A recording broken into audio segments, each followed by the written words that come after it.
Hello students, तो कैसे हैं आप सब। Welcome to Phychem classes. मैं सत्यम प्रशांत कौशल आ गया हूं क्लास 11 फिजिक्स का सेंटर ऑफ मास का एक नया लेक्चर लेके, जिसमें मैं आपको पढ़ाने जा रहा हूं मोशन ऑफ सेंटर ऑफ मास। आज का लेक्चर इंपॉर्टेंट है जो बच्चे क्लास 11th में हैं या जेई और नीट जैसे एग्जाम्स की तैयारी कर रहे हैं। जीरो लेवल से लेकर एडवांस लेवल तक के सारे कॉन्सेप्ट क्लियर किए जाएंगे।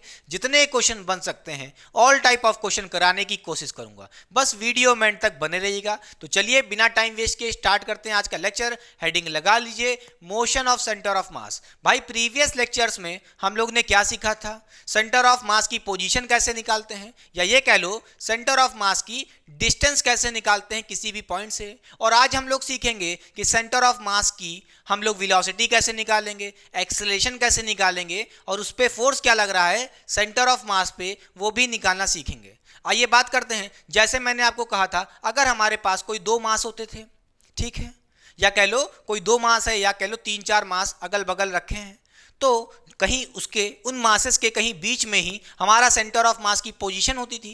भाई उस सेंटर ऑफ मास की पोजीशन किस फॉर्मूले से निकालते थे? वो फॉर्मूला मैंने आपको प्रीवियस लेक्चर्स में बताया था। क्या था बेटा? यहां से हम कह सकते हैं कि सेंटर ऑफ मास की जो पोजीशन होती है हम निकाल सकते हैं। कैसे बेटा? R C O M equals to, मैंने आपसे कहा था, बोलिए, M1 R1 plus M2 R2 plus M3 R3। इसी तरह बेटा चलता रहता था ये फॉर्मूला, ऐसे कई सारे हो जाएंगे, M4 R4, ठीक है। फिर अपॉन में होता था टोटल मास, जो भी M1 plus M2 plus M3। इसी तरह मास कंटिन्यूड था। याद करिएगा, हम यहां से पोजीशन ऑफ सेंटर ऑफ मास बड़े आराम से निकाल सकते थे। सेंटर ऑफ मास की पोजीशन या कह लो डिस्टेंस निकाल सकते थे। अच्छा, अगर हमें वेलोसिटी चाहिए सेंटर ऑफ मास का, बोलिए बेटा, अगर हम आपसे पूछें सेंटर ऑफ मास की वेलोसिटी क्या होगी, तो आप क्या कहोगे बेटा? भाई ये क्या है? डिस्टेंस है। भाई इसको आप क्या करोगे? डिफरेंशिएट कर दोगे, बोलिए, या कह लो डिस्प्लेसमेंट है बेटा। यहां पे आप कहोगे इस डिस्टेंस को हम क्या कर रहे हैं? डिफरेंशिएट कर देंगे विद रिस्पेक्ट टू टाइम, तो क्या हो जाएगा? वेलोसिटी मिल जाएगा। बोलिए हाँ या ना। अच्छा, इसी तरह हम आगे डिफरेंशिएट करते जाएंगे, क्या मिलेगा? बोलिए बेटा, M1 V1 plus M2 V2 plus M3 V3। इसी तरह बेटा कई सारे कंटिन्यूड हो जाएंगे, ठीक है। फिर अपॉन में क्या रहेगा? Total mass. टोटल मास क्या? M1 plus M2 plus M3, ठीक है। इसी तरह डॉट डॉट डॉट कई सारे मासेस होंगे। मैंने क्या किया भाई? देखिए, ये हमारा डिस्टेंस था सेंटर ऑफ मास का, उसको डिफरेंशिएट कर देंगे विद रिस्पेक्ट टू टाइम, क्या मिलेगा? वेलोसिटी मिलेगा सेंटर ऑफ मास का। बोलिए हाँ या ना। इधर भी देखिए, यहाँ पे आपके पास क्या है? R है, यानी कि डिस्टेंस ही तो है। बोलिए, तो इसको भी क्या करोगे? डिफरेंशिएट करोगे with respect to time, dt के रिस्पेक्ट में, तो क्या मिलेगा? V1 मिलेगा। R2 को डिफरेंशिएट करोगे विद रिस्पेक्ट टू टाइम, तो क्या मिलेगा? V2 मिलेगा। इसी तरह करते चले जाओगे। समझ गए? इस फॉर्मूले को हम डिफरेंशिएट कर देंगे विद रिस्पेक्ट टू टाइम, तो वेलोसिटी मिल गया। अच्छा, तो अगर मैं कहूं मुझे एक्सेलरेशन चाहिए सेंटर ऑफ मास का, तो क्या कहूंगा? बोलिए, अगर मैं पूछूं एक्सेलरेशन ऑफ सेंटर ऑफ मास क्या होगा बेटा? देखिए, ये हमारे पास वेलोसिटी है, इसको डिफरेंशिएट करोगे विद रिस्पेक्ट टू टाइम, तो क्या मिलेगा? एक्सेलरेशन मिलेगा। सीधी सी बात है। इसी तरह हम कह सकते हैं, बोलिए बेटा, M1 A1 plus M2 A2 plus M3 A3। ऐसे ही डॉट डॉट होता रहेगा बेटा। बोलिए हाँ या ना। फिर अपॉन में क्या रहेगा?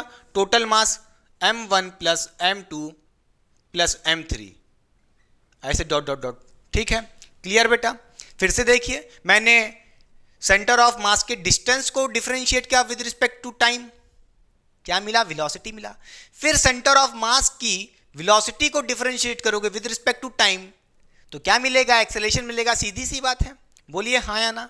तो यहां से हम इस फॉर्मूले को लगा करके वेलोसिटी निकाल सकते हैं और एक्सेलरेशन निकाल सकते हैं सेंटर ऑफ मास का बेटा। इस फॉर्मूले पे बेस्ड मैंने प्रीवियस लेक्चर पे बहुत सारे क्वेश्चन कराए हैं, समझ रहे हैं? वो लेक्चर्स आप जाके देख सकते हैं। आज के टॉपिक में ये फॉर्मूलेस लगेंगे, VCOM और ACOM, और साथ ही साथ फोर्स भी सिखा लेंगे, फोर्स भी निकालेंगे सेंटर ऑफ मास पे कैसे निकालना है। क्लियर? चलिए इन फॉर्मूलेस को यूज करके एक एग्जांपल करते हैं, क्वेश्चन करते हैं। मिटार दें इसे, बोलिए, मिटार दें? पक्का? चलिए,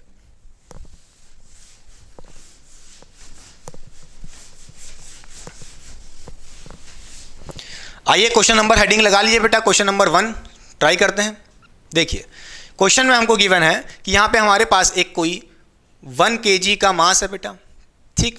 और इस 1 kg को मास को हमने ऐसे 10 मीटर पर सेकंड की वेलोसिटी से क्या कर दिया गया है, थ्रो कर दिया गया है विथ एन एंगल 37 डिग्री, ठीक है। 37 डिग्री से थ्रो कर दिया गया है ऐसे तिरछा। इसी के साथ ही साथ एक और मास है सिस्टम में, मान लीजिए वो मास कौन सा है बेटा, वो भी हमारा 1 kg का मास है बेटा, ठीक है। और इस मास को थ्रो कर दिया गया है विथ वेलोसिटी 5 मीटर पर सेकंड, ठीक। 5 मीटर पर सेकंड की वेलोसिटी से with an angle 37 degree from the horizontal बेटा। ये जो एंगल गिवन है हॉरिजॉन्टल से गिवन है, नोट करिएगा, कोई दिक्कत इसमें नहीं बेटा। हमें क्वेश्चन में पूछ रहा है, बोलिए बेटा, क्वेश्चन में हमसे पूछ रहा है फाइंड बोलिए COM, बोलिए centre of mass velocity of system, ठीक है। देखिए हमारे पास यहाँ पे 2 मासेस हैं बेटा, एक मास ये है, एक मास ये है। इन दोनों मास से मिला के रख दिया गया तो ये क्या बन गया, एक सिस्टम बन गया। तो इस सिस्टम के सेंटर ऑफ मास की पोजीशन नहीं बतानी है, क्या बताना है, वेलोसिटी बतानी है, ठीक है। अच्छा कैसे करेंगे, जल्दी बताइए बेटा। सबसे पहले क्या करेंगे, हम यहाँ से कह सकते हैं जो हमने फॉर्मूला पढ़ा था, क्या पढ़ा था बोलिए, कैसे निकालेंगे वेलोसिटी वाला। हम सेंटर ऑफ मास की वेलोसिटी को बड़े आराम से निकाल सकते हैं, कैसे, VCOM इक्वल्स टू क्या पढ़ा था बोलिए, M1V1 प्लस M2V2, ठीक, और अपॉन में M1 प्लस M2 बेटा, ये फॉर्मूला पढ़ा था भाई। यहाँ पे 2 ही मास हैं तो इसलिए सिर्फ यही किया है, M1V1 plus M2V2 upon total mass M1 plus M2। Clear, इस फॉर्मूले से हम वेलोसिटी निकाल सकते हैं।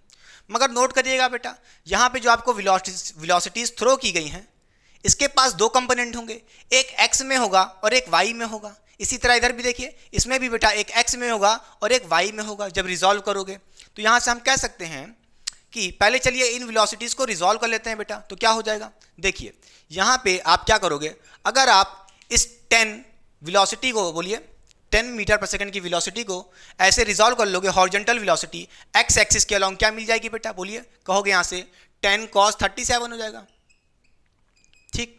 और एक वर्टिकल वेलोसिटी y डायरेक्शन वाली क्या मिल जाएगी, जल्दी बताइए, वो हो जाएगी 10 sin 37, ठीक। अच्छा अब इनकी वैल्यू से वैल्यूज निकालिए बेटा जल्दी से। यहां से हम कह सकते हैं क्या बोलिए, 10 इंटू cos 37। भाई cos 37 की वैल्यू कैसे निकालेंगे, याद करिए, आपने एक ट्रायंगल पढ़ा था, बोलिए आपने एक ट्रायंगल पढ़ा था ट्रिग्नोमेट्री में, कौन सा, अगर ये एंगल 37 डिग्री होता था तो ये साइड कितनी होती थी, 5 होती थी, और इस 37 के सामने वाली साइड होती थी 3, और बेस होता था तब 4 बेटा। यहाँ से हम cos 37 निकाल सकते हैं बड़े आराम से। देखिए बेटा cos 37 क्या हो जाएगा बोलिए, cos 37 की वैल्यू क्या हो जाएगी, 4/5 हो जाएगी। क्या होता है cos 37 बोलिए, cos थीटा होता है B/h।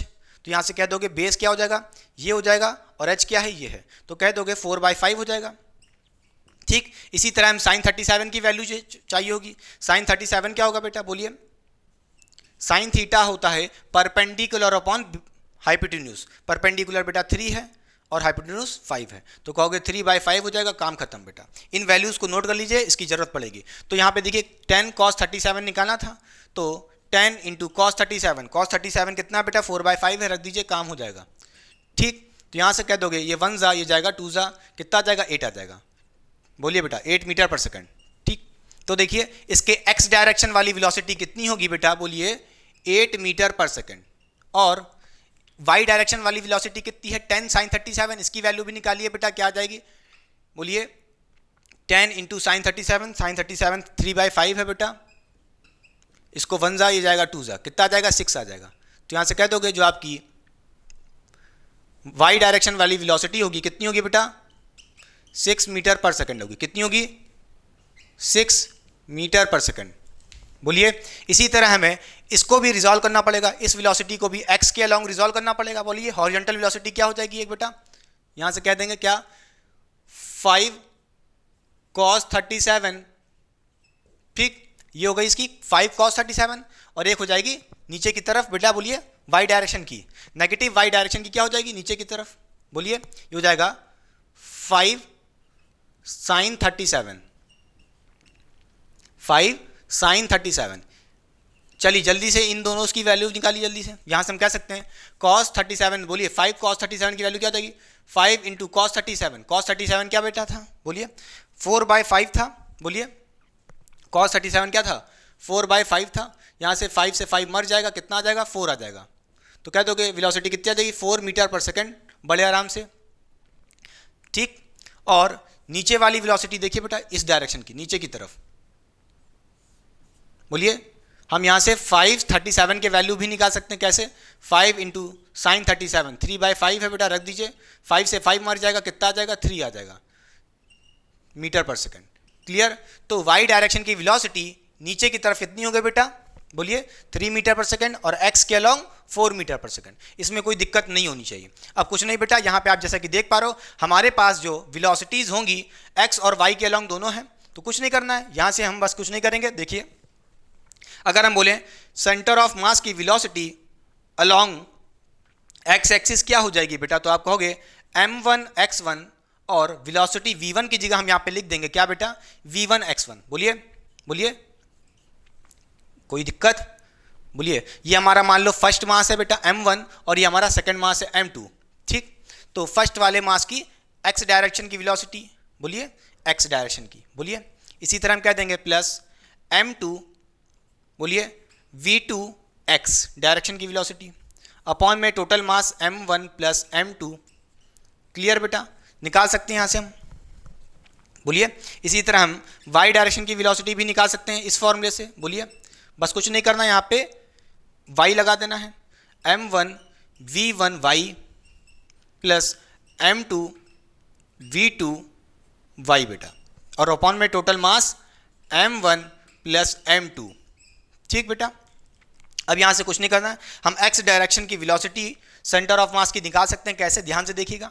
यहाँ से हम कहेंगे हमारा m1 क्या है बेटा, 1 kg है, इनटू v1 x डायरेक्शन का। देखिए इस मास की, m1 मास की x डायरेक्शन की वेलोसिटी क्या है बेटा, 8 मीटर पर सेकेंड है, रख दीजिए यहाँ पे।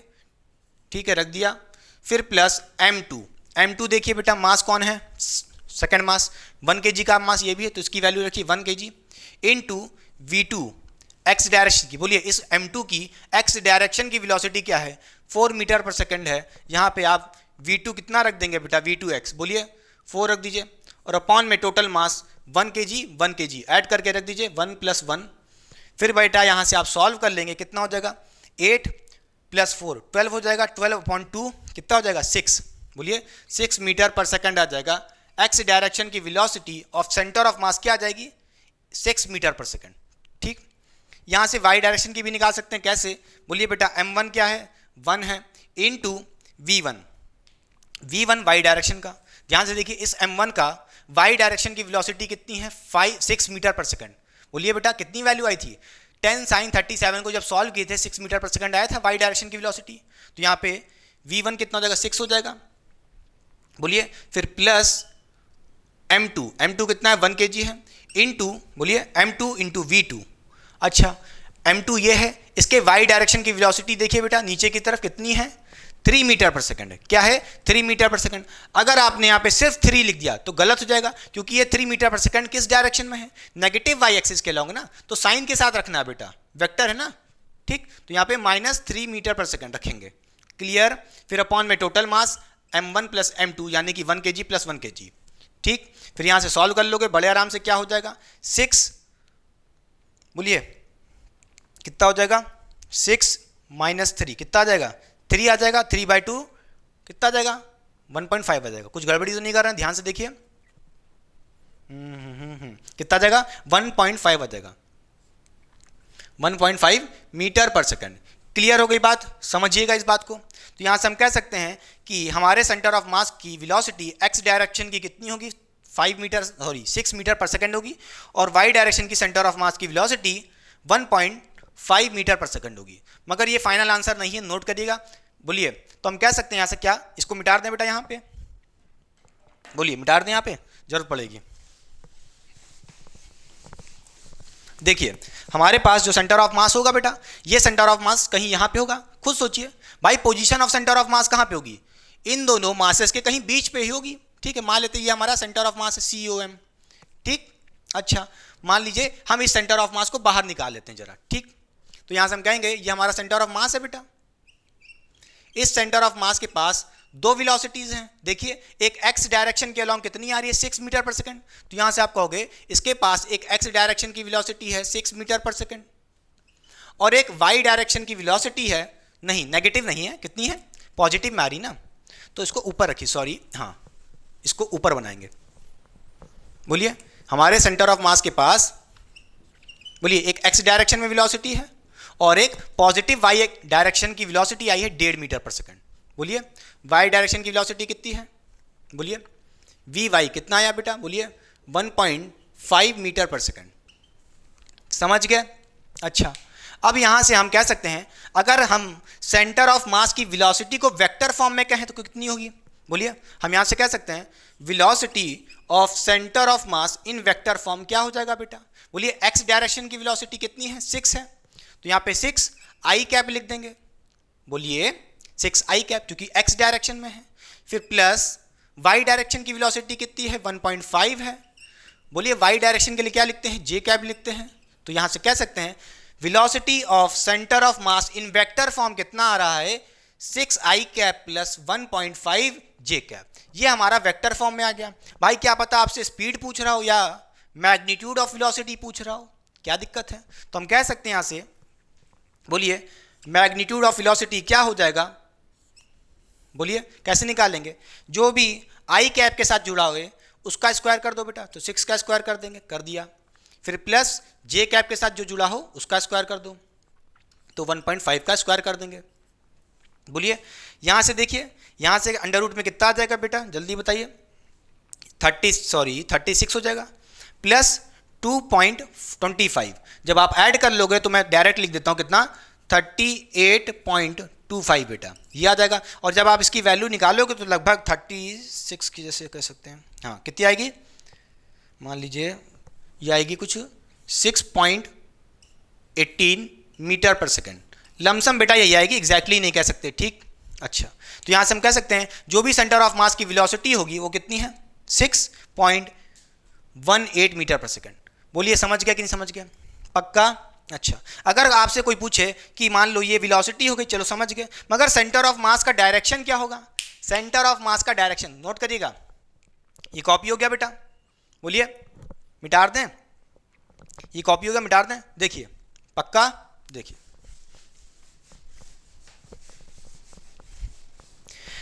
मान लीजिए आपसे कोई कहता है सेंटर ऑफ मास का डायरेक्शन क्या होगा, कैसे निकालेंगे। देखिए यहां से हम कहेंगे, देखिए यहां पे एक एक्स डायरेक्शन की वेलोसिटी ये है और एक वाई डायरेक्शन की वेलोसिटी है, तो इनका नेट रिजल्टेंट कुछ ऐसा होगा बेटा, बोलिए हाँ या ना, इनका रिजल्टेंट कुछ ऐसा होगा इस डायरेक्शन में। बोलिए एक एक्स डायरेक्शन की वेलोसिटी कितनी है, इस तरफ 6 है और एक ऊपर की तरफ बेटा कितनी है 1.5 है, लिख देते हैं ऐसे ही। मान लेते हैं ये एंगल कितना होगा, थीटा होगा, बोलिए कितना होगा, थीटा होगा, कोई इसमें दिक्कत है, कोई दिक्कत नहीं है। अच्छा बोलिए फिर अगर मैं कहूं ये थीटा है, अगर मैं कहूं ये 1.5, अगर वेक्टर को ऐसे खिसका लूं, शिफ्ट कर लूं, पैरेलल शिफ्टिंग कर सकते हैं वेक्टर की, तो ये भी क्या होगा बेटा, बोलिए 1.5 होगा कि नहीं होगा, 1.5 होगा कि नहीं होगा, होगा। अच्छा तो यहां से हम कह सकते हैं कि tan थीटा लगा दें, देखिए इस ट्रायंगल में tan थीटा लगा दो क्योंकि ये तो 90 डिग्री होगा, तो यहां से tan थीटा लगा के हम कह सकते हैं क्या, बोलिए tan थीटा इक्वल टू क्या हो जाएगा, परपेंडिकुलर अपॉन बेस, परपेंडिकुलर ये है बेटा 1.5 अपॉन बेस, बेस क्या है 6 है, काम हो जाएगा यहां से, क्लियर, कोई दिक्कत इसमें नहीं। बोलिए फिर यहां से कह देंगे कितना, यहां से सॉल्व कर लो जरा, कितना हो जाएगा, ये जाएगा 3 से ले जाओ, ये जाएगा 2 बेटा, ये जाएगा 5, फिर यहां से कहोगे tan थीटा इक्वल्स टू 5/2 आ जाएगा, कितना 5/2 आ जाएगा, पक्का, कुछ गड़बड़ी तो नहीं कर रहा है, हाँ सही है। फिर यहां से कहेंगे थीटा की वैल्यू निकाल सकते हैं, थीटा कैसे निकालेंगे, बोलिए tan इनवर्स 5/2 बेटा, क्लियर, समझ गए, पक्का। हमने सीख लिया है सेंटर ऑफ मास की वेलोसिटी कैसे निकालते हैं और डायरेक्शन कैसे निकालते हैं, नोट करिएगा इसको, पक्का।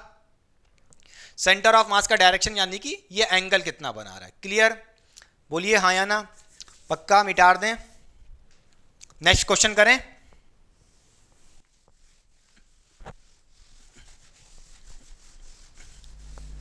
तो चलिए बच्चों सॉल्व करते हैं क्वेश्चन नंबर 2 बेटा। इस लेक्चर का बहुत ही शानदार क्वेश्चन है, क्योंकि ये क्वेश्चन बेटा जेई और नीट वाले बच्चों के लिए इंपॉर्टेंट है। तो ध्यान से देखिए क्वेश्चन में हमसे क्या कह रहा है। क्वेश्चन में हमसे कह रहा है find momentum and velocity of centre of mass of system. यहाँ पे हमको एक सिस्टम गिवन है जिसमें एक मास u वेलोसिटी से राइट साइड जा रहा है और उसी तरह एक सेम मास लेफ्ट साइड जा रहा है सेम वेलोसिटी u से। बेटा क्वेश्चन में आपसे पूछ रहा है इस सिस्टम का मोमेंटम क्या होगा और सिस्टम की सेंटर ऑफ मास की वेलोसिटी क्या होगी। क्वेश्चन में हमसे ये बात पूछ रहा है बेटा, ठीक है।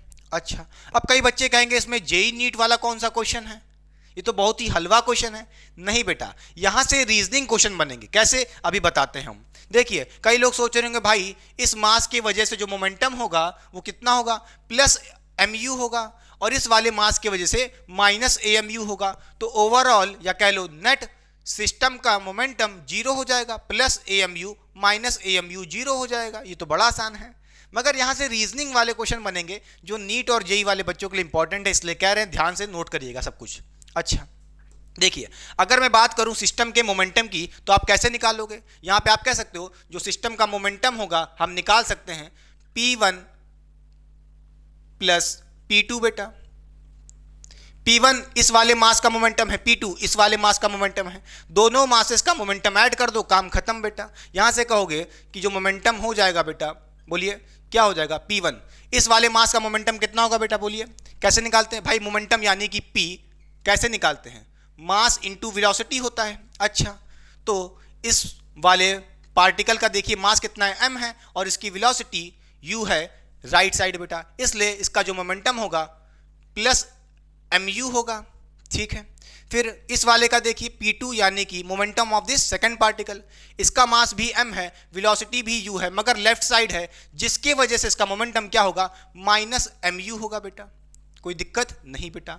तो अगर मैं बात करूं मोमेंटम कितना आ जाएगा, जीरो आ जाएगा। ये जो मोमेंटम आपने निकाला है किसका निकाला है, नोट करिएगा बेटा, आपने सिस्टम का मोमेंटम निकाला है। किसका निकाला है, बोलिए, इन पार्टिकल के सिस्टम का मोमेंटम निकाला है। सीधी सी बात ये है, क्लियर, या कह लो सेंटर ऑफ मास का मोमेंटम निकाला है, इसमें कोई दिक्कत की बात नहीं है। अच्छा, अगर देखिए मोमेंटम जीरो आ रहा है, इसका मतलब क्या है, सेंटर ऑफ मास की जो वेलोसिटी होगी बेटा वो भी जीरो होगी। नोट करिएगा भाई, VCUM का मतलब क्या है, velocity of centre of mass of this system बेटा, वो भी जीरो होगा। खुद सोचिए भाई, मोमेंटम जीरो है, मोमेंटम जीरो है, तो मास को नीचे भेजोगे तो वेलोसिटी भी तो जीरो आ जाएगी, सीधी सी बात है। अच्छा देखिए, यहाँ पे हमको 2 पॉइंट मिले हैं, हमारा मोमेंटम भी जीरो आ रहा है, सेंटर ऑफ मास की वेलोसिटी भी जीरो आ रही है। अच्छा, कोई दिक्कत इसमें नहीं। अब मैं यहां से पूछूं इफ पार्टिकल इज मूविंग, देखिए यहां पे इंडिविजुअल पार्टिकल तो मूव कर रहे हैं, कोई दिक्कत नहीं है, मगर सेंटर ऑफ मास क्या रेस्ट पे रहेगा, बोलिए हाँ या ना। खुद सोचिए, सेंटर ऑफ मास की वेलोसिटी जीरो है तो सेंटर ऑफ मास कहां पे रहेगा, रेस्ट पे रहेगा। खुद सोचो भाई, पार्टिकल, इंडिविजुअल पार्टिकल सिस्टम के मूव कर रहे हैं, मूव कर रहे हैं, मगर जो इनके बीच का सेंटर ऑफ मास की वेलोसिटी होगी वो क्या है, क्या है, जीरो है। बोलिए जीरो है, जिसकी वजह से सेंटर ऑफ मास रेस्ट पे रहेगा, सीधी सी बात है बेटा। अच्छा, तो यहां से अगर हम पूछें आपसे क्वेश्चन बेटा, बोलिए if particle is moving then momentum and centre of mass की वेलोसिटी ऑफ सिस्टम जीरो होगी। हाँ भाई, जीरो हो सकती है, इसमें कोई दिक्कत की बात नहीं है। तो यहां से हम कह सकते हैं क्या, एक क्वेश्चन बन सकता है, देखिए बेटा, क्या पहला क्वेश्चन क्या बन सकता है, देखिए, if particle is moving then momentum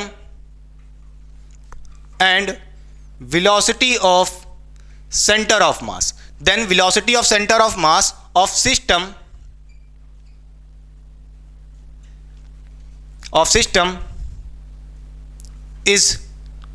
can be zero।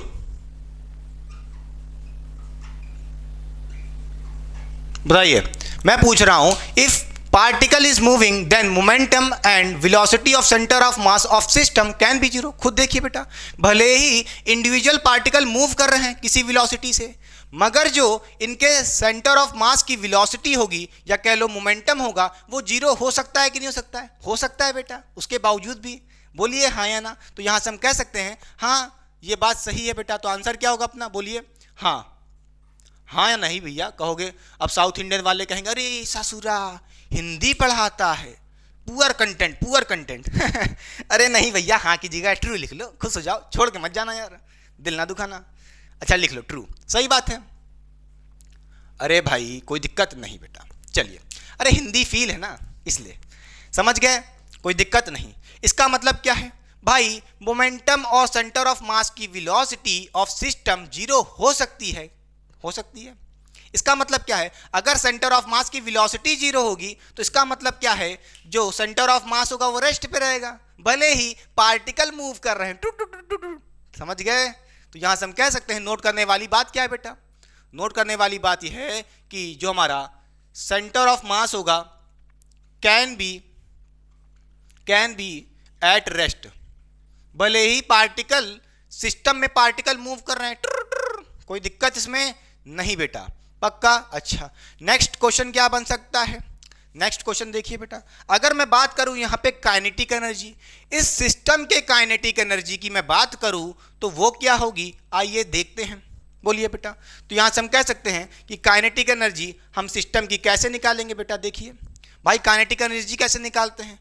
Half mv² formula होता है भाई। इस वाले मास की काइनेटिक एनर्जी बताओ बेटा, इसका मास कितना है? m है, तो यहां से कहोगे हाफ mv² बेटा। v की जगह यहां पे वेलोसिटी कितनी है? u है, तो u लिख दीजिए बेटा, ठीक। तो यहां से कहोगे हाफ mu², फिर प्लस आप कहोगे इस वाले मास की काइनेटिक एनर्जी क्या होगी? इसकी भी बेटा कितनी होगी? बोलिए। इसका भी मास m है और वेलोसिटी u है, तो कहोगे हाफ mu²। अच्छा कोई दिक्कत नहीं है। कई बच्चे सोच रहे होंगे कि यहाँ पे जो वेलोसिटी है तो लेफ्ट साइड है, तो यहाँ पे माइनस रखना चाहिए था। बोलिए माइनस यू रखना चाहिए था, और माइनस यू का स्क्वायर करोगे। अरे भाई माइनस यू का स्क्वायर करोगे बात तो वही रहेगी, नेगेटिव चीज का स्क्वायर करोगे तो पॉजिटिव हो जाएगा। और नोट करिए यहाँ पे आपकी जो काइनेटिक एनर्जी होगी वो जीरो नहीं होगी, भले ही मोमेंटम ऑफ सिस्टम और सेंटर ऑफ मास की वेलोसिटी जीरो है। नोट करिएगा यहाँ पे जो आपकी काइनेटिक एनर्जी आएगी वो कितनी आएगी बेटा? mu² आएगी। बोलिए half mu² plus half mu²। अरे भाई ये माइनस मत समझो, ये प्लस ही तो हो जाएगा जब स्क्वायर करोगे। समझ रहे हो कि नहीं समझ रहे हो? क्लियर हुई बात कि नहीं? बोलिए। तो यहाँ पे साइन लिखो ही मत, बोलिए कोई दिक्कत नहीं बेटा। तो यहाँ से कहेंगे हम बड़े आराम से half mu² plus half mu² क्या हो जाएगा? mu²। कोई दिक्कत की बात नहीं है। देखिए बेटा काइनेटिक एनर्जी एक वेक्टर क्वांटिटी नहीं है कि आप ये सोचोगे इसकी वाली काइनेटिक एनर्जी राइट साइड होगी, बोलिए प्लस हाफ mu² और इसकी वाली होगी माइनस हाफ mu²। ये नहीं होगा, क्योंकि भाई काइनेटिक एनर्जी क्या है? स्केलर क्वांटिटी है। स्केलर क्वांटिटी को हम हमेशा ऐड करते हैं, नोट करने वाली बात है। चाहे तो ऐसे देख लो, आपने u यहाँ पे नेगेटिव रखा भी होगा मान लीजिए, तो वो स्क्वायर होकर तो पॉजिटिव ही आएगा ना। क्लियर? तो नोट करिएगा काइनेटिक एनर्जी पहली बात स्केलर क्वांटिटी होती है, जिसकी वजह से सिर्फ सिस्टम की जो भी पार्टिकल मूव कर रहे होंगे किसी वेलोसिटी से, तो उनकी काइनेटिक एनर्जी सिर्फ ऐड होती है बड़े आराम से। वेक्टोरियली करना चाहो तो नहीं, स्केलरली। कैसे? स्केलर वाइज ऐड हो जाती है। क्लियर बेटा? अच्छा तो यहां से एक नोट करने वाली बात है, क्या क्या क्या बेटा? ध्यान से देखिए, भले ही इस सिस्टम का सेंटर ऑफ मास की वेलोसिटी जीरो है, मोमेंटम भी जीरो है, मगर काइनेटिक एनर्जी जीरो नहीं हो सकती। ये बात हम नहीं कह सकते। काइनेटिक एनर्जी जीरो हो भी सकती है, नहीं भी हो सकती है। नोट करने वाली बात यह है। तो रीजनिंग क्वेश्चन क्या बन सकता है बेटा इस पे? बोलिए। देखिए अगर मैं बोलूं इफ COM यानी कि centre of mass is at rest, अगर रेस्ट पे है सेंटर ऑफ मास, नोट करिएगा, यानी कि कह लो मोमेंटम जीरो है। बोलिए मोमेंटम भी जीरो है और वेलोसिटी ऑफ सेंटर ऑफ मास वो भी जीरो है। अच्छा ऑफ सिस्टम, ठीक है, ये किसकी बात हो रही है? Of system. क्लियर? देन हम अगर आपसे पूछे काइनेटिक एनर्जी ऑलवेज जीरो होगी? नहीं बेटा, जीरो हो भी सकती है, नहीं भी हो सकती है। बोलिए हाँ या ना, पक्का बोलिए, बोलिए बोलिए बोलिए बोलिए, पक्का बोलिए, क्या कह सकते हैं? देन काइनेटिक एनर्जी ऑफ, बोलिए kinetic energy of centre of मास, बोलिए काइनेटिक, सॉरी ये लिख छोड़ दीजिए एक मिनट, देखिए क्या लिखना है। देन आंसर क्या होगा बेटा? देन काइनेटिक एनर्जी में लिखिए, सॉरी अरे यार हड़बड़ी हो गई। काइनेटिक एनर्जी में, और कह लो मे नॉट बी जीरो, समझ गए? काइनेटिक एनर्जी जीरो हो भी सकती, नहीं भी हो सकती है। अब सोच रहे हो ये तो बड़ा आसान क्वेश्चन था। अरे भैया रीजनिंग यहां से बनेगी, इसलिए कह रहे हैं ध्यान से देखिए बातों को, ठीक है? क्वेश्चन यहां से बन सकते हैं आपसे रीजनिंग में, एमसीक्यू टाइप में। क्लियर बेटा? कोई दिक्कत नहीं बेटा, पक्का मिटा दें। नेक्स्ट क्वेश्चन पे मूव करते हैं।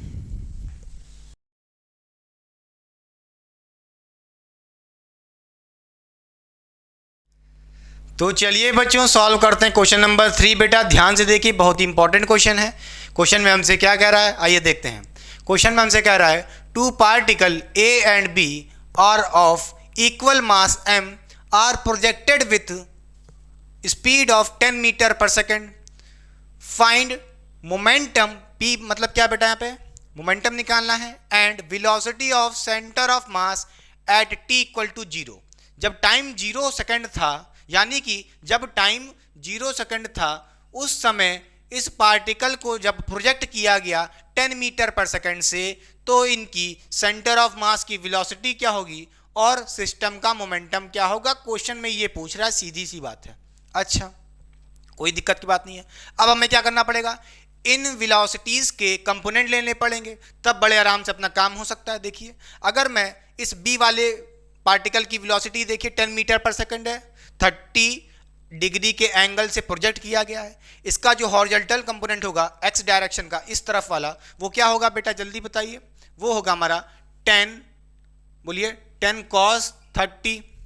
ठीक, आपने इसको ऐसे रिजॉल्व कर लिया 10 cos 30, और एक वर्टिकल कंपोनेंट ऊपर की तरफ जाएगा बेटा कितना, बोलिए 10 sin 30 बेटा।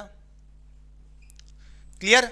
इसी तरह अगर मैं बात करूं इस ए वाले पार्टिकल की, इसका भी कंपोनेंट करना पड़ेगा, एक इधर की तरफ 10 cos 30 और एक 10 sin 30 ऊपर की तरफ। क्लियर? तो यहां से कहोगे इसका हॉरिजॉन्टल कंपोनेंट क्या हो जाएगा, बोलिए बेटा ए वाले पार्टिकल का 10 cos 30। ठीक बेटा? अच्छा, और एक वर्टिकल कंपोनेंट ऊपर की तरफ, इसका भी कितना रहेगा 10 sin 30। नोट करिएगा।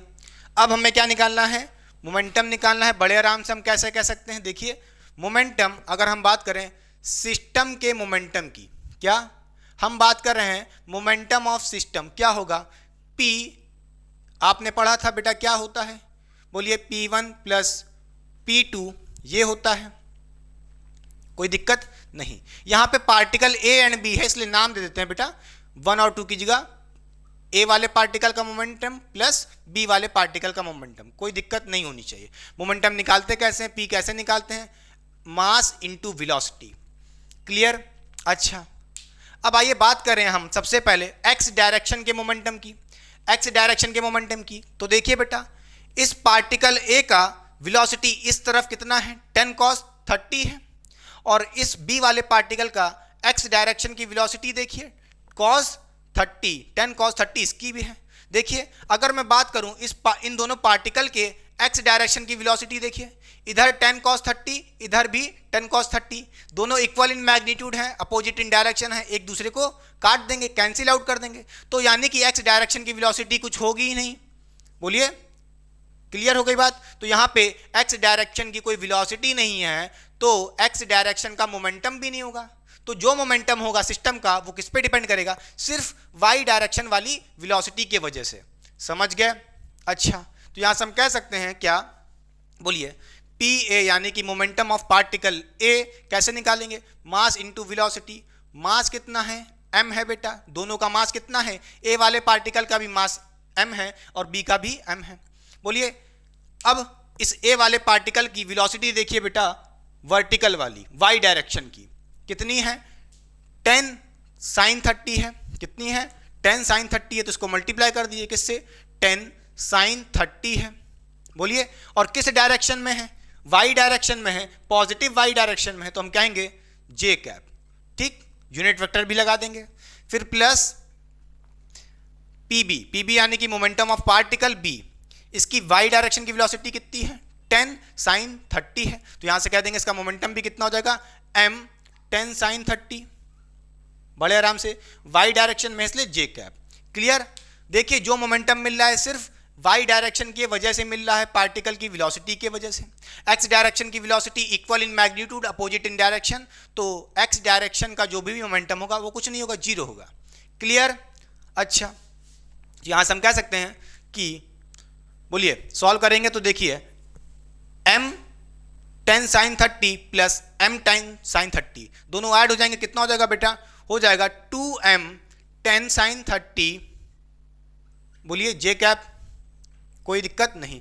तो यहां से हम मोमेंटम निकाल सकते हैं बड़े आराम से। क्या हो जाएगा, ध्यान से देखिए, यहां पे 10 साइन 30 को सॉल्व करिए बेटा, तो 2m 10 साइन 30 कितना होता है, हाफ होता है, रख दिया, जे कैप भी लगा दीजिए। फिर यहां से कहोगे इस 2 से ये 2 मर जाएगा, मोमेंटम कितना आ जाएगा, m 10 जे कैप।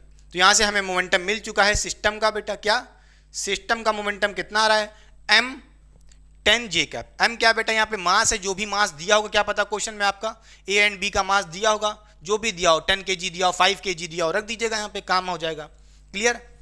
अच्छा, अब हमसे क्या कह रहा है, देखिए मोमेंटम निकाल लिया हमने, फिर वेलोसिटी ऑफ सेंटर ऑफ मास निकालना है। क्लियर। देखिए बेटा, अगर मैं बात करूं इस सिस्टम में कौन कौन से पार्टिकल हैं, ए एंड बी हैं, तो उन दोनों की वजह से मास कितना होगा, m प्लस m, 2m होगा टोटल मास। ठीक है, अगर मैं टोटल मास कितना है बेटा, 2m है सिस्टम का, और उसको वेलोसिटी से मल्टीप्लाई कर दूं, कौन सी वेलोसिटी, सेंटर ऑफ मास की वेलोसिटी से। किससे, सेंटर ऑफ मास की वेलोसिटी से, तो हमारा मोमेंटम ऑफ सिस्टम आ जाएगा, सीधी सी बात है, कोई दिक्कत। तो सिस्टम का मोमेंटम कितना होगा, 2m VCOM होगा। कितना होगा, बोलिए, 2m into velocity of centre of mass is equals to, ये कितना निकाला हमने सिस्टम का मोमेंटम बेटा, m, बोलिए सॉरी कितना है, m 10 जे कैप। कोई दिक्कत। यहां से देखिए 2 नीचे जाएगा, डिवाइड में कितना आ जाएगा, 5 आ जाएगा, बड़े आराम से। तो यहां से कहोगे वेलोसिटी ऑफ सेंटर ऑफ मास कितनी आई है, 5 जे कैप। क्लियर। यहां से मैग्नीट्यूड की बात करेंगे तो कितनी है, 5 मीटर पर सेकंड है। क्लियर। और वेलोसिटी किस डायरेक्शन में आ रही है, और मोमेंटम किस डायरेक्शन में आ रहा है, जे कैप, यानी कि वाई डायरेक्शन के अलोंग बेटा, क्योंकि वाई के ही अलोंग इसके पास वेलोसिटी है, एक्स के अलोंग है ही नहीं। क्लियर हो गई बात, पक्का समझ गए। मूव ऑन करें नेक्स्ट क्वेश्चन पे, पक्का कॉपी हो गया, मिटा दें, चलिए।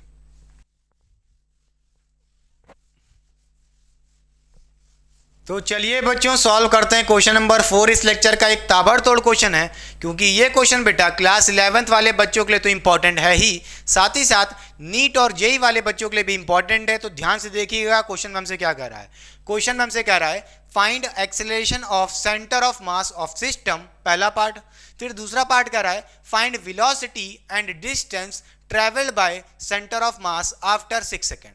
यानी कि हमें इस क्वेश्चन में एक पुली सिस्टम गिवन है बेटा, और उस पुली से 2 मास बांध दिए गए, लटका दिए गए, एक 2 kg का और एक 4 kg का।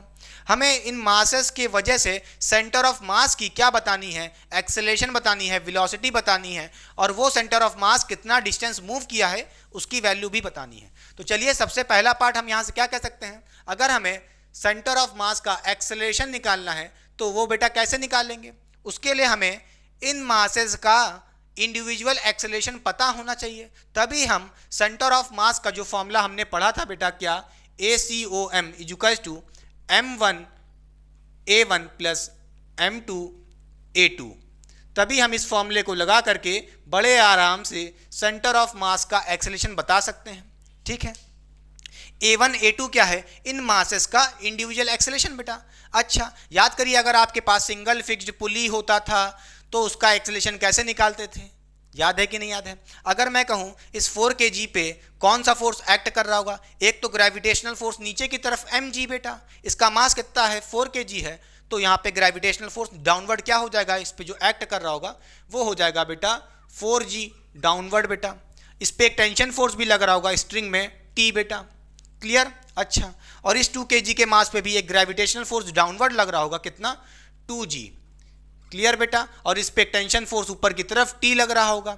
अच्छा, अब आपको पता है 4 kg का मास ज़्यादा हैवी है, तो जिसके वजह से ये 4 kg का मास नीचे आएगा और 2 kg का मास ऊपर जाएगा, ये टुर्र नीचे तो ये पुर्र ऊपर आएगा, क्लियर। तो ये 4 kg का मास मान लेते हैं ए एक्सेलेरेशन से डाउनवर्ड गिर रहा है बेटा, तो ये 2 kg का मास सेम एक्सेलेरेशन से ऊपर जाएगा, बोलिए हाँ या ना। अगर हमारे पास सिंगल फिक्स्ड पुली होती थी तो उस केस में जो मास डाउनवर्ड आ रहा होता था जिस एक्सेलेरेशन से, उसी तरह ये मास हल्का मास ऊपर जाएगा सेम एक्सेलेरेशन से, क्लियर। अच्छा, यहाँ पे हम कह सकते हैं कि अगर हमें इन मासेस का एक्सेलेरेशन निकालना है, ए की वैल्यू निकालनी है, तो कैसे निकालेंगे बेटा? हमने एक ट्रिक पढ़ी थी, याद करिए। हमने बताया था F net upon total mass, mass total बेटा, ये हमने पढ़ा था। बोलिए बेटा, अगर हमें यहाँ पे एक्सेलेरेशन निकालना है तो इस ट्रिक से बड़े आराम से हम अपने आंसर को निकाल सकते हैं, एक्सेलेरेशन को निकाल सकते हैं। मगर नोट करिएगा, अगर आप ये ट्रिक लगा रहे हैं तो इंटरनल फोर्स को भूल जाओ, यानी कि टेंशन फोर्स इंटरनल फोर्स हैं, इनको भूल जाएंगे। किसको देखेंगे? यहाँ पे सिर्फ ग्रेविटेशनल फोर्स को, 2g और 4g, क्लियर। देखिए 4g नीचे लग रहा है एक फोर्स और एक 2g भी लग रहा है, तो बोलिए नेट फोर्स कितना हो जाएगा? बोलिए 4g माइनस 2g, क्लियर। तो यहाँ से कह देंगे नेट फोर्स कितना हो जाएगा 4g माइनस 2g, और अपॉन में क्या रखना है बेटा? टोटल मास रखना है। टोटल मास कितना होगा? 2 kg प्लस 4 kg, तो यहाँ से कहोगे 2 प्लस 4 काम हो जाएगा कितना? 4g माइनस 2g, कितना आएगा? 2g आ जाएगा, और अपॉन में 6 आ जाएगा। तो यहाँ से कह सकते हो कि जो हमारा एक्सेलेरेशन होगा कितने टाइम्स में बेटा? यहाँ से कहोगे 1/3g आ जाएगा, या सीधे कह लो कितना? g/3, क्लियर, पक्का। अरे यहाँ डिवाइड कर देना, g/3 आ जाएगा एक्सेलेरेशन। इसका मतलब क्या है? ये 4 kg का मास g/3 एक्सेलेरेशन से नीचे जाएगा और ये g/3 एक्सेलेरेशन से ऊपर जाएगा, क्लियर। अच्छा, तो अब देखिए ये जो हमने ट्रिक निकाली है बेटा सेंटर ऑफ मास के लिए निकालने के लिए, यहाँ पे हमें a1 a2 पता चल गया है, रख देंगे काम हो जाएगा, समझ रहे हैं। मगर रुकिए, जो ये हमने एक्सेलेरेशन निकालना है इसका एक और फॉर्मूला था, नहीं एक और तरीका था, ऑल्टरनेटिव मेथड, लॉन्ग मेथड, याद है कि नहीं याद है? नहीं याद है? देखिए ये जो आंसर आया है एक्सेलेरेशन का g/3, ये सेंटर ऑफ मास का एक्सेलेरेशन नहीं है बेटा, ये इंडिविजुअल मासेस का एक्सेलेरेशन है। हम ये सेम एक्सेलेरेशन की वैल्यू एक और तरीके से ला सकते थे, मैं बताना चाहूँगा ताकि रिवाइज हो जाए। देखिए बेटा, उसके लिए क्या करना होता था? हमें नेट फोर्स निकालना होता था। अगर मैं पूछूं यहाँ पे 2 kg पे नेट फोर्स क्या लग रहा होगा? एक्सेलेरेशन ऊपर की तरफ है और उसी के डायरेक्शन में टेंशन फोर्स है बेटा, तो टेंशन फोर्स को पॉजिटिव लेंगे।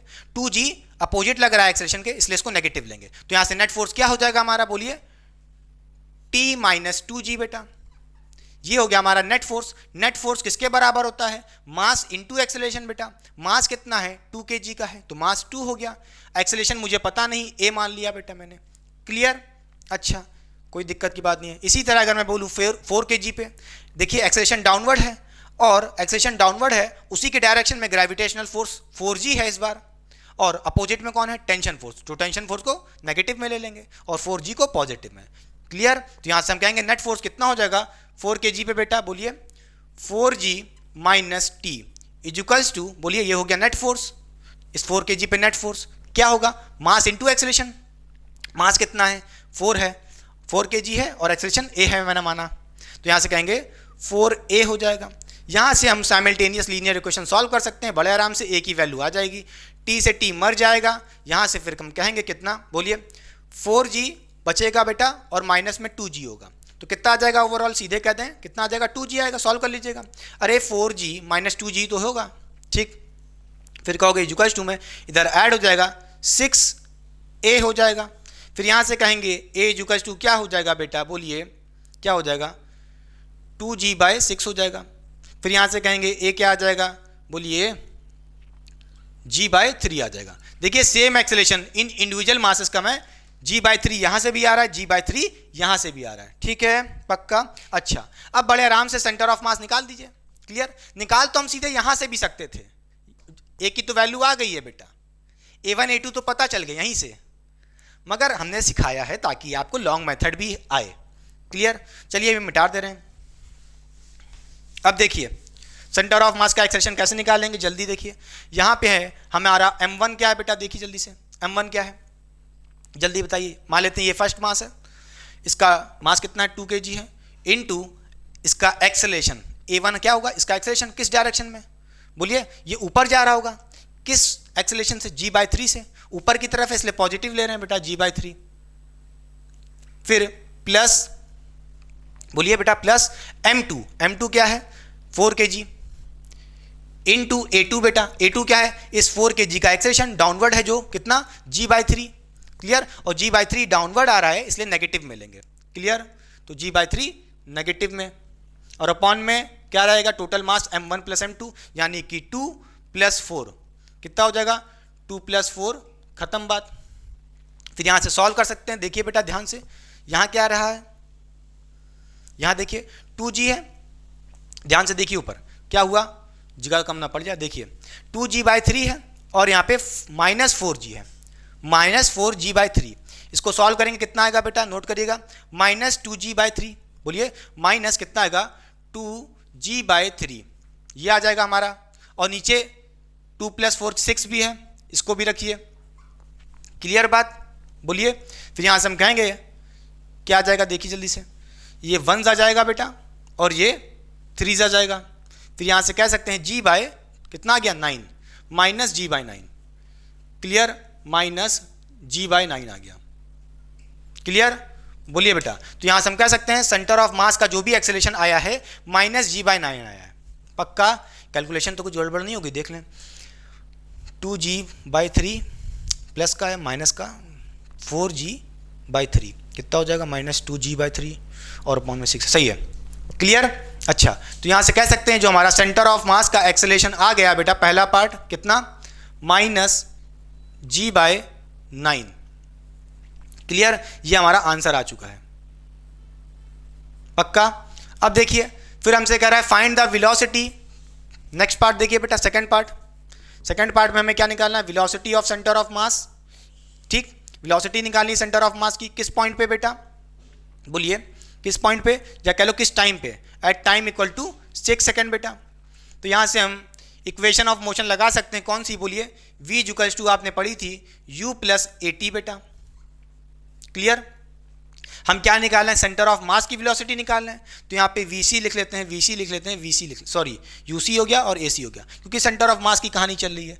क्लियर, फिर यहाँ से कहेंगे देखिए सेंटर ऑफ मास की इनिशियल वेलोसिटी कितनी होगी, 0 होगी बेटा, खुद सोचिए 0 ही तो होगी, और यहाँ पे +80, तो AC क्या बेटा, एक्सेलरेशन ऑफ सेंटर ऑफ मास कितना था, -g/9 था, इनटू t क्या है, टाइम हमको गिवन है 6। यहाँ से कह देंगे क्या बेटा, बोलिए यहाँ से g की वैल्यू रख देंगे कितना, 10 × 6/9 बेटा। क्या आ जाएगा, यहाँ से जाएगा ये 3 टाइम्स में ही जाएगा, 2 टाइम्स में, तो कितना आ जाएगा 20/3 आ जाएगा, 20/3 मीटर पर सेकेंड वेलोसिटी होगी सेंटर ऑफ मास की। क्लियर बेटा, पक्का हो गया।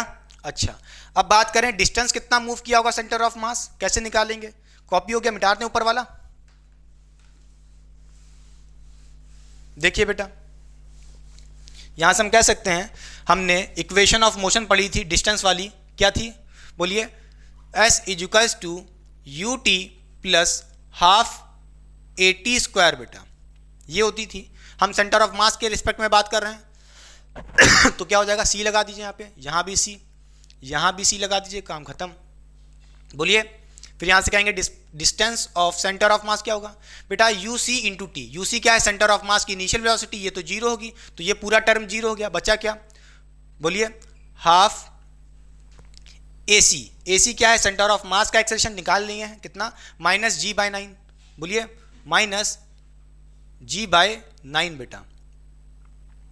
ठीक है, इनटू t², t कितना है बेटा, 6 हमको गिवन है, 6 का स्क्वायर कर देंगे, काम हो जाएगा। यहाँ से 6 का स्क्वायर कर दीजिए, सीधे कितना आ जाएगा 36 आ जाएगा, रख दीजिए यहाँ पे। बोलिए बेटा अब सॉल्व करिए, ये जाएगा कितनी चांस में, बोलिए ये जाएगा 1 जा, ये जाएगा 4 जा बेटा, पक्का।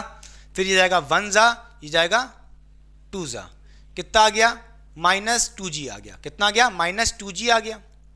तो इसका मतलब क्या है, g की वैल्यू रख दीजिए 2 इंटू जी कितना है बेटा 10 है, तो यहां से कहोगे कितना आ जाएगा -20 मीटर। क्लियर। तो जैसा कि आप देख पा रहे हैं सेंटर ऑफ मास की जो डिस्टेंस है कितनी आ रही है, या कह लो डिस्प्लेसमेंट कह सकते हो बेटा, ठीक है बात वही है, -20 मीटर आ रही है। क्लियर, कोई गड़बड़ी तो नहीं किया। देखें हाफ AC का स्क्वायर, AC रख दिया -g/9, ठीक है समझ गए। t कितना है 6 रख दिया, 6 का स्क्वायर कर दिया 36 हो गया, 4 सही है। क्लियर, मिटा रहे हैं, नेक्स्ट क्वेश्चन पे चलें। कॉपी हो गया बेटा।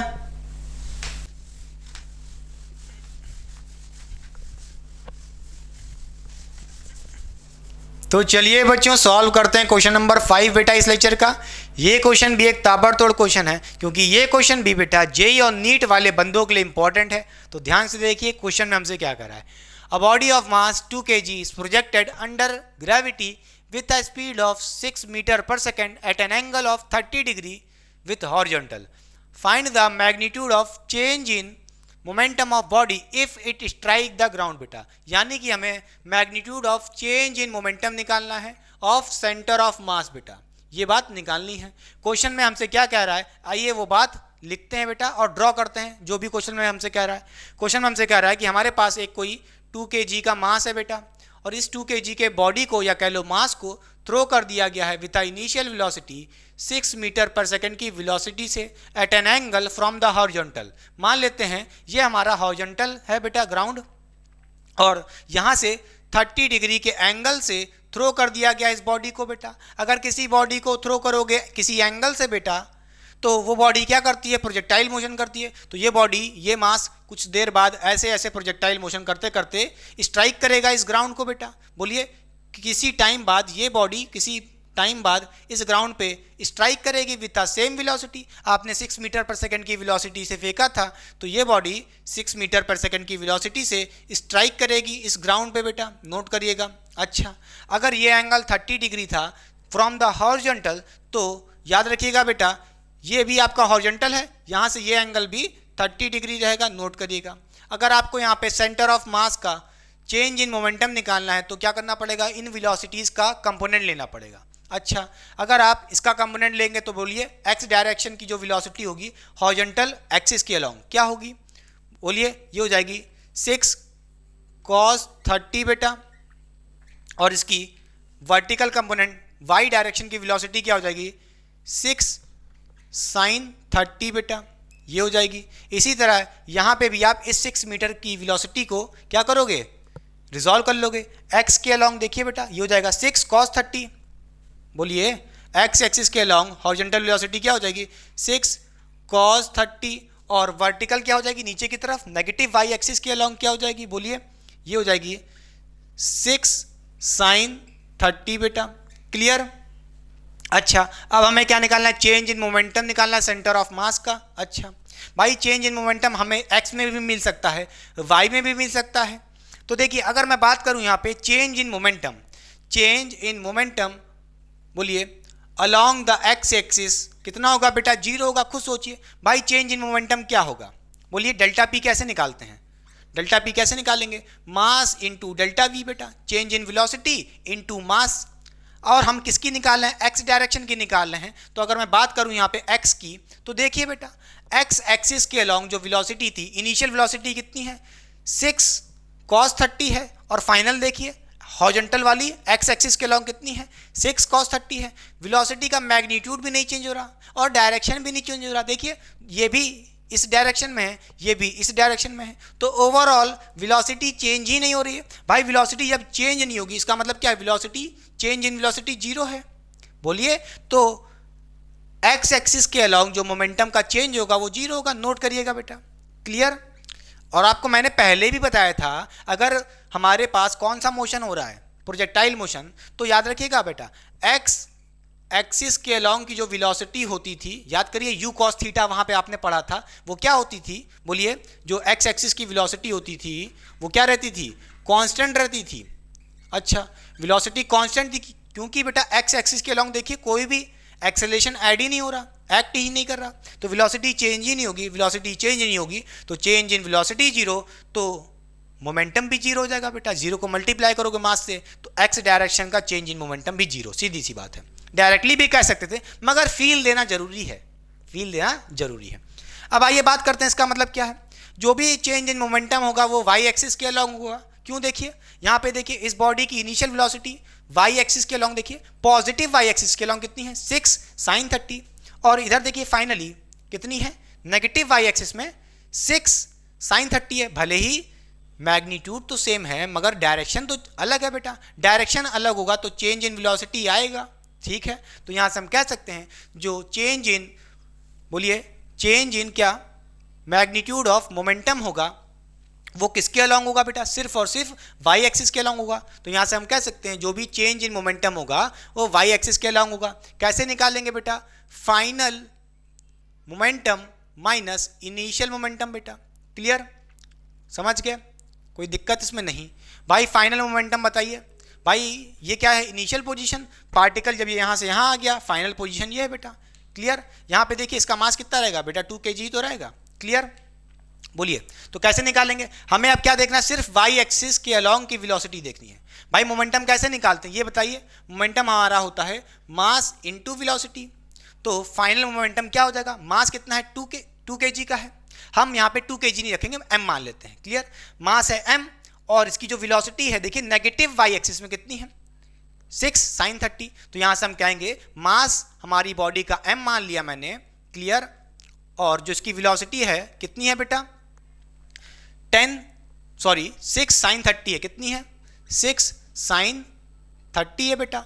वेलोसिटी कैसी लेनी होगी, नेगेटिव लेनी होगी क्योंकि नेगेटिव वाई एक्सिस में है ना बेटा, डाउनवर्ड है तो नेगेटिव लेना पड़ेगा यहाँ पे। फिर माइनस, बोलिए चेंज इन मोमेंटम, बोलिए मोमेंटम निकालना पड़ेगा वाई एक्सिस के अलोंग, वो भी पॉजिटिव वाई एक्सिस के अलोंग। तो मास है बेटा m, इसको मल्टीप्लाई कर देंगे किससे, मास इंटू वेलोसिटी, वेलोसिटी क्या है पॉजिटिव वाई एक्सिस की बेटा कितनी है 6 sin 30 है, क्लियर।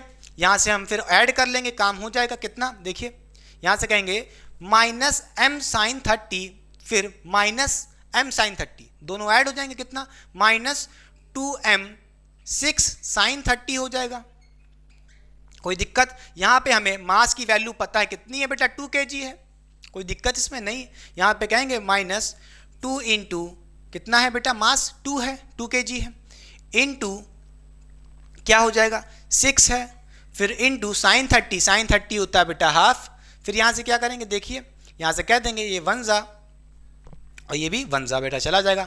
कितना मोमेंटम आ जाएगा, बोलिए कितना मोमेंटम आएगा बेटा, यहाँ पे मोमेंटम आपका कितना आएगा -12 आ जाएगा, क्लियर, कोई दिक्कत। तो यहाँ से कह सकते हैं change in momentum of centre of मास कितना आ रहा है -12 आ रहा है, क्लियर, पक्का। अच्छा, इस क्वेश्चन को करने का एक और शॉर्ट ट्रिक थी, बड़े आराम से सॉल्व कर सकते थे, कैसे, ध्यान से देखिए बेटा, मिटार दें, एक और तरीका देखिए, ऑल्टरनेटिव मेथड, मिटार दे रहे हैं इसे,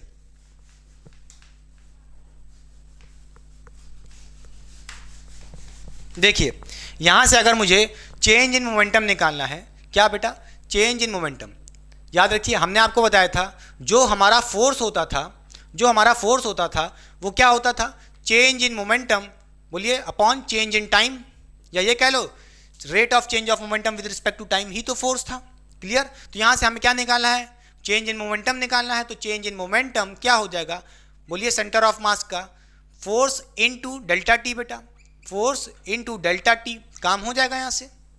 अच्छा, आप बताओ फोर्स क्या होगी इस मास पे, भाई ये मास कहीं पे भी देख लो, मान लो ये मास यहाँ है या यहाँ है, 2 kg का मास है बेटा, बोलिए कितने kg का मास है, 2 kg का मास है, तो इस पर ग्रेविटेशनल फोर्स कितना लग रहा होगा mg, डाउनवर्ड लग रहा होगा कि नहीं लग रहा होगा, कहीं पे भी देखो भाई, इस पॉइंट पे भी देखोगे तो इस पर ग्रेविटेशनल फोर्स डाउनवर्ड लग रहा होगा mg, यहाँ भी देखो mg डाउनवर्ड लग रहा होगा, कोई दिक्कत की बात नहीं है, पक्का, बोलिए बेटा। अच्छा, तो यहाँ से हम कह सकते हैं क्या बेटा, जो हमारा फोर्स होगा वो रख दीजिएंगे आराम से कितना mg, कितना रख देंगे mg, फोर्स लग रहा होगा, gravitational force, into delta T. Delta T कहाँ से निकाल के लाएंगे, आइए देखते हैं बेटा, डेल्टा टी कहाँ से निकाल के लाएंगे। बोलिए, मास पता है, जी पता है, डेल्टा टी निकालना पड़ेगा।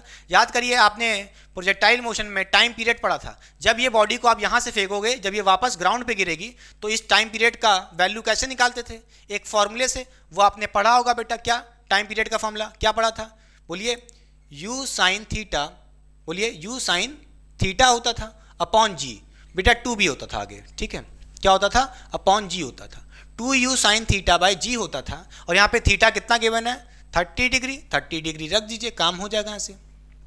बोलिए, फिर यहाँ से कहेंगे कितना, 2u, कितनी इनिशियल वेलोसिटी थी, 6 मीटर पर सेकेंड थी, रख दिया, इनटू साइन 30, साइन 30 होता है हाफ, अपॉन जी, बेटा जी की वैल्यू यहाँ पे 10 रख दीजिए। यहाँ से आप टाइम पीरियड की वैल्यू निकाल सकते हैं। बोलिए कितनी आ जाएगी, ये जाएगा 1 जा, ये जाएगा कितना आ जाएगा, 0.6 आ जाएगा।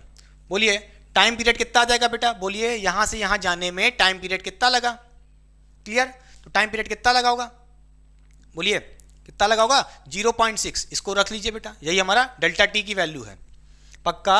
अच्छा बेटा, देखिए जो ग्रेविटेशनल फोर्स लग रहा होगा वो डाउनवर्ड लग रहा है, तो उसको नेगेटिव तो लेना ही पड़ेगा ना फोर्स को, क्योंकि ये वेक्टर क्वांटिटी है, तो नेगेटिव mg लेंगे। तो यहाँ से कहोगे मास कितना है बेटा, 2 kg है, रख दिया, इंटू जी 10 रख दिया, पक्का, नेगेटिव में। फिर यहाँ से कहोगे डेल्टा टी, यानी कि टाइम पीरियड कितना लगा था, 0.6 लगा था। हम बड़े आराम से सेंटर ऑफ मास की चेंज इन मोमेंटम निकाल सकते हैं, कितना आएगा, देखिए सेम आंसर आएगा बेटा, यहाँ से ये जगह पॉइंट गया 10, कितना आ जाएगा, -12 आ जाएगा। तो देखिए बेटा सेम आंसर आ रहा है। बोलिए यहाँ से आप कह सकते हो change in momentum of centre of mass का जो मैग्नीट्यूड है वो ये है। क्लियर बेटा, पक्का, पक्का, मिटार दें, कॉपी हो जाएगा। बोलिए ये था ऑल्टरनेटिव मेथड।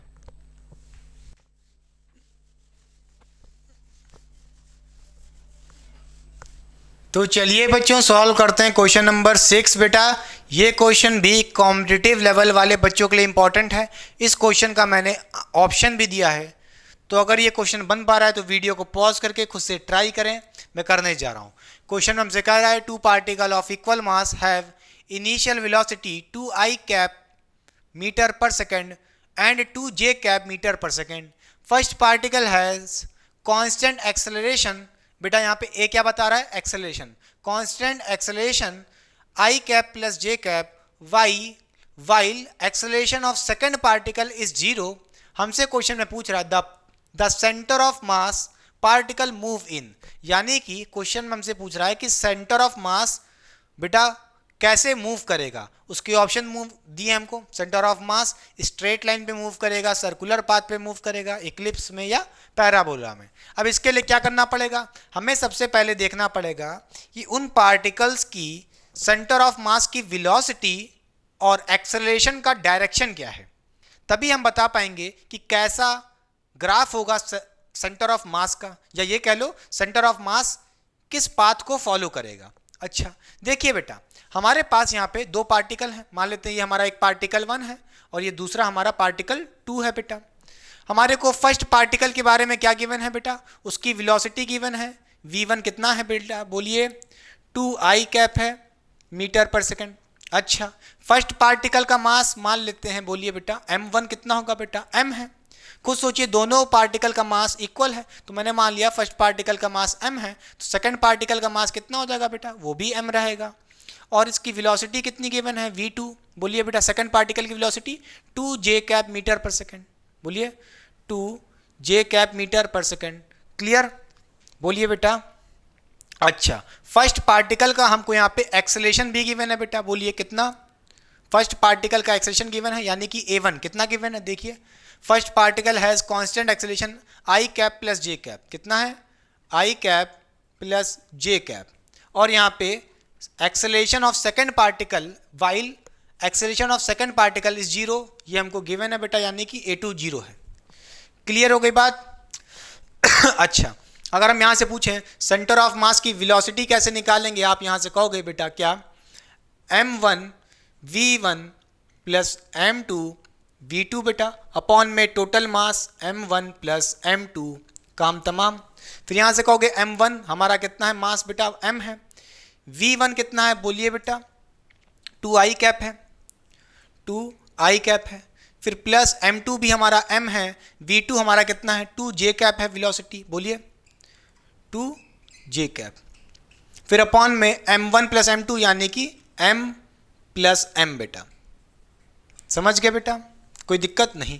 फिर यहाँ से आप सॉल्व कर सकते हो, क्या देखिए यहाँ से आप कहोगे अगर मैं 2 देख रहे हो बेटा, यहाँ पे भी 2 है, यहाँ पे भी 2 है, यहाँ पे भी m है, यहाँ पे भी m है, तो अगर मैं ऊपर 2m कांस्टेंट बाहर निकाल लेता हूँ तो बचेगा क्या बेटा, ब्रैकेट में i cap plus j cap बचेगा और अपॉन में m प्लस m कितना हो जाएगा 2m पूरा कैंसिल हो जाएगा। यहाँ से हम कह सकते हैं, बोलिए वेलोसिटी कितनी आ गई, i cap plus j cap.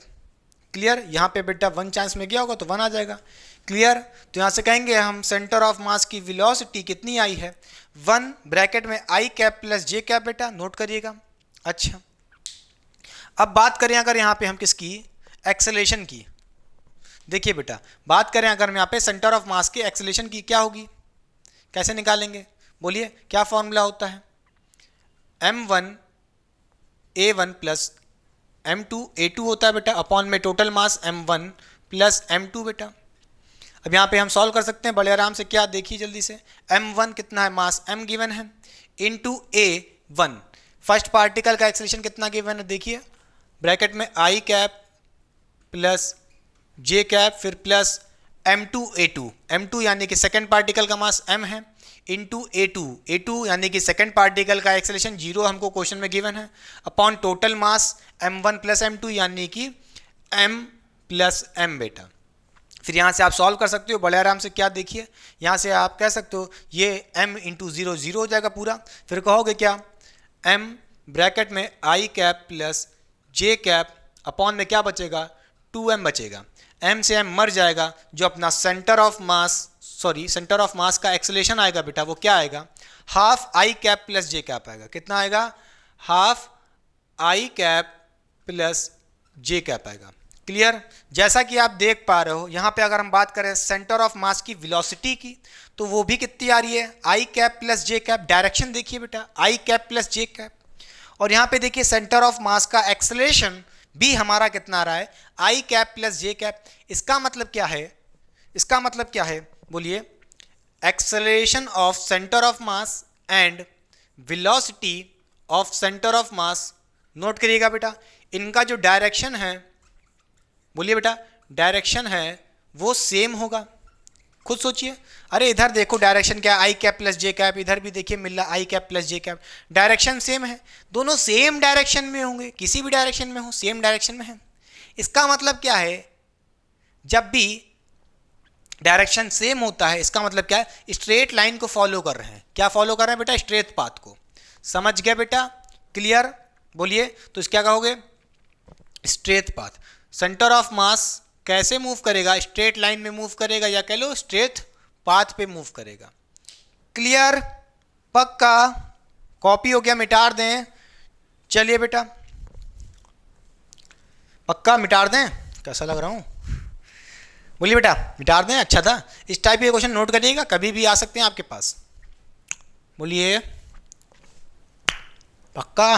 चलिए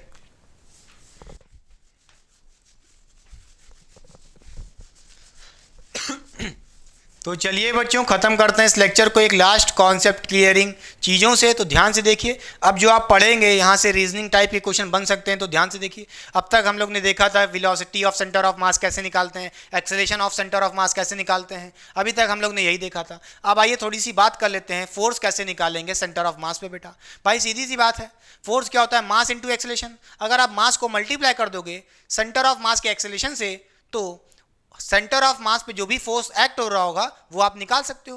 भाई सेंटर ऑफ मास का एक्सेलरेशन कैसे निकालते थे, इस फॉर्मूले से निकालते थे। क्लियर, अगर इसको आप मल्टीप्लाई कर दोगे ACOM को किससे बेटा, मास से, तो क्या मिल जाएगा, सेंटर ऑफ मास पे जो भी फोर्स एक्ट कर रहा होगा, ये कह लो या ये कह लो कि उस सिस्टम का नेट फोर्स मिल जाएगा, सीधी सी बात है। अच्छा कैसे, आइए दिखाते हैं थोड़ी सी बातें। देखिए अगर मैं इस मासेस को जो भी हमारे पास लिखा है m1 plus m2 plus m3 इसी तरह कंटिन्यूड है, उसकी जगह मैंने यहाँ पे क्या लिख दिया, mn लिख दिया है। इसको आप अगर इधर भेज के मल्टीप्लाई कर दें ACOM से, तो क्या हो जाएगा बेटा, बोलिए m1 प्लस m2 प्लस इसी तरह कंटिन्यूड है, बोलिए mn, ठीक है। इसको मल्टीप्लाई कर देंगे, ऊपर भेज के मल्टीप्लाई कर देंगे किससे, ACUM से, बोलिए एक्सेलेरेशन ऑफ सेंटर ऑफ मास क्या हो जाएगा, m1 a1 plus m2 a2, फिर इसी तरह कंटिन्यूड है बेटा किससे, mn an बेटा, क्लियर। अच्छा यहाँ पे देखिए m1 plus m2 plus m3 m4 ऐसे चलता जाएगा बेटा। सिस्टम में जितने भी मास होंगे सबका मास ऐड हो रहा है इसमें बेटा, तो इसका मतलब क्या है, ये टोटल मास के बराबर होगा। मैं टोटल मास को सिस्टम के मान लेता हूँ कैपिटल M बेटा। भाई सिस्टम में कई सारे पार्टिकल होंगे, सारे पार्टिकल का मास मैंने ऐड कर लिया m1 plus m2 plus m3, यानी कि इसी तरह और भी होंगे, ठीक है, उनका टोटल मास मैंने कंसिडर कर लिया कैपिटल M। इसको मल्टीप्लाई किससे हो रहा है बेटा, सेंटर ऑफ मास के एक्सेलेरेशन से, तो ये किसके बराबर हो जाएगा, m1 a1, बोलिए m1 a1 plus m2 a2 बेटा, फिर इसी तरह कंटिन्यूड है mn an बेटा। अब देखिए अगर आप पूरे सिस्टम के सारे पार्टिकल का मास ऐड करके कैपिटल M से मल्टीप्लाई कर दो किसको, सेंटर ऑफ मास के एक्सेलेरेशन को, तो क्या मिल जाएगा भाई, नेट फोर्स मिल जाएगा, बोलिए हाँ या ना। अरे खुद सोचिए नेट फोर्स मिलेगा कि नहीं मिलेगा, अरे ये किसके बराबर होगा, खुद सोचो। आपने जैसे मान लीजिए यहाँ पे कई सारे पार्टिकल्स हैं m1 m2 m3, सारे पार्टिकल को आपने क्या किया, सारे पार्टिकल का मासेस ऐड कर लिया यानी कि कैपिटल M, उसको आप मल्टीप्लाई किससे कर रहे हो, सेंटर ऑफ मास के एक्सेलेरेशन से, तो बड़े आराम से force on centre of mass आ जाएगा, ये कह लो, या net force on the system ये कह लो बेटा, बात तो वही है। अच्छा तो नेट फोर्स यहाँ से निकाल सकते हो, इसकी जगह बेटा लग दीजिए, बोलिए m इंटू ACUM का मतलब क्या है, नेट फोर्स सिस्टम पे, ये किसके बराबर होगा, m1 a1 बेटा, ये क्या हो जाएगा, F1 हो जाएगा वेक्टर में, फिर प्लस इसी तरह F2 वेक्टर हो जाएगा, फिर इसी तरह कंटिन्यूड बेटा क्या हो जाएगा, Fn हो जाएगा। ऐसे तमाम फोर्सेस लग रहे होंगे पार्टिकल के अंदर, कई सारे पार्टिकल हैं, सारे पार्टिकल पे फोर्सेस मैं यहाँ पे क्या कर दे रहा हूँ, वेक्टर सम कर दे रहा हूँ सारे फोर्सेस को। बोलिए यहाँ पे देखिए एक पार्टिकल m1 है, m2 है, m3 है, सारे पार्टिकल्स पे अलग अलग डायरेक्शन में फोर्स लग रहा है बेटा। अगर मैं बात करूँ इस सिस्टम की नेट फोर्स की, तो कैसे निकालोगे बेटा, F1 plus F2 plus F3 vector sum करोगे, और वो किसके बराबर होगा, net force of the system बेटा, क्लियर। अच्छा बाई चांस मान लो अगर मैं कहूँ सिस्टम का जो नेट फोर्स है, net force on system zero हो जाए बेटा, अगर जीरो हो जाए तो हम क्या कहेंगे, बोलिए नेट फोर्स सिस्टम का जीरो हो जाए ये कह लो, या सेंटर ऑफ मास पे जो फोर्स एक्ट कर रहा था वो जीरो हो जाए, तो उसकी जगह आप क्या कह सकते हो, इसका मतलब क्या है, then we can say that, हम ये नहीं कहेंगे कि ये जो नेट फोर्स जीरो है कैसे हुआ होगा। आप सोच रहे होगे क्या पता F1 जीरो हो, F2 जीरो हुआ होगा, सारे फोर्सेस इंडिविजुअल जो एक्ट कर रहे होंगे, इंडिविजुअल मासेस पे जो फोर्सेस इंडिविजुअली एक्ट कर रहे होंगे वो जीरो होंगे, F1 F2 F3, नहीं बेटा ऐसा थोड़ी ना है, जरूरी थोड़ी ना है। ये मत कह देना क्या बेटा कि F1 जीरो होगा, बोलिए F1 जीरो कह दो, ये मत कह देना, समझे, नॉट इक्वल टू जीरो समझिए इसका मतलब क्या भाई, नेट फोर्स जीरो कैसे हुआ होगा भाई, दोनों फोर्सेस मान लीजिए दो फोर्स सिस्टम के अंदर होंगे, ऐसे ऐसे एक दूसरे के अपोजिट होंगे, एक दूसरे को कैंसिल आउट कर देंगे, तो नेट फोर्स जीरो हो गया, मगर उन मासेस का इंडिविजुअल फोर्सेस भी तो होगा कुछ जो एक दूसरे को नल्लीफाई कर रहा है, तो इसका मतलब यह है कि इंडिविजुअल फोर्सेस जीरो नहीं होते हैं नेट फोर्स जीरो करने के लिए, समझ गए कि नहीं समझ गए, पक्का। अच्छा तो यहाँ से हम कह सकते हैं इसी तरह F2 भी जरूरी नहीं है बेटा कि जीरो होगा, नॉट इक्वल टू जीरो, ये थोड़ी ना कह सकते हैं, क्लियर। नेट फोर्स जीरो इसका मतलब क्या है बेटा, आइए बात करते हैं। नेट फोर्स होता क्या है, mass into acceleration of centre of मास। खुद सोचिए मास तो बेटा कांस्टेंट है, नेट फोर्स जीरो कब होगा, बोलिए जब सेंटर ऑफ मास का एक्सेलेरेशन जीरो होगा, क्लियर। तो हम यहाँ से कह सकते हैं नेट फोर्स जीरो का मतलब क्या है भाई, सेंटर ऑफ मास का एक्सेलरेशन जीरो हो गया है, सीधी सी बात है, क्लियर। अच्छा सेंटर ऑफ मास का एक्सेलरेशन जीरो हो गया, इसका मतलब ये भी मत कह देना कि जो फर्स्ट पार्टिकल का एक्सेलरेशन होगा वो जीरो होगा, जरूरी थोड़ी ना बेटा, क्लियर। इसी तरह A2 भी जीरो नहीं होगा, नोट करने वाली बात ये है बेटा, पक्का, कोई दिक्कत नहीं बेटा। अब आइए बात करते हैं, अगर सेंटर ऑफ मास का एक्सेलरेशन जीरो है, सेंटर ऑफ मास का एक्सेलरेशन जीरो है, वेलोसिटी चेंज ही नहीं हो रही सेंटर ऑफ मास की, इसका मतलब ये है अगर सेंटर ऑफ मास की वेलोसिटी चेंज नहीं हो रही तो इसका मतलब क्या है, सेंटर ऑफ मास की वेलोसिटी कांस्टेंट है, खत्म बात। सेंटर ऑफ मास की वेलोसिटी कांस्टेंट है तो इसका मतलब ये मत कह देना कि v1 और v2 भी कांस्टेंट होंगे, नहीं बेटा, समझ गया कि नहीं समझ गया? क्लियर? V1 एंड जो हमारा V2 होगा, ये मत कह देना कि दोनों कांस्टेंट होंगे।